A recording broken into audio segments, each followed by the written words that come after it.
ओम दुर्गा देवे नमः. नमस्कार. आज मंगळवार सेवेमध्ये दुर्गा अष्टकचा पाठ श्रवण पठण अवश्य करावा. चला श्रवण करूया. दुर्गाष्टक.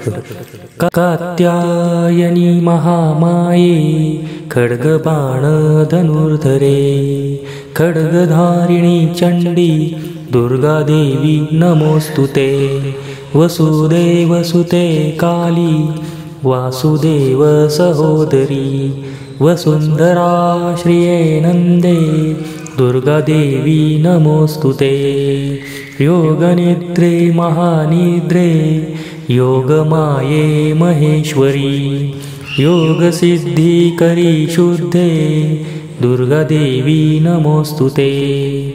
शंखचक्र गदापाणे शार्गजायत बाहवे पीतांबरधरे धन्ये दुर्गा देवी नमोस्तुते.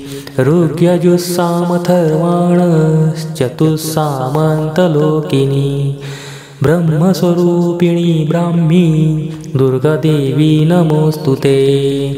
वृष्णीनां कुलसंभूते विष्णुनाथ सहोदरी वृष्णिरूपधरे धन्ये दुर्गा देवी नमोस्तुते. सर्वज्ञे सर्वगे सर्वे सर्वेशे सर्वसाक्षिणी सर्वामृतजटाभारे दुर्गा देवी नमोस्तुते.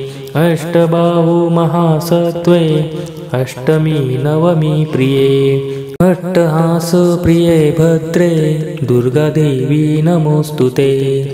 दुर्गाष्टकमिदं पुण्यं भक्तितो य पठेन्नरः सर्वकाममवाप्नोति दुर्गालोकं स गच्छति.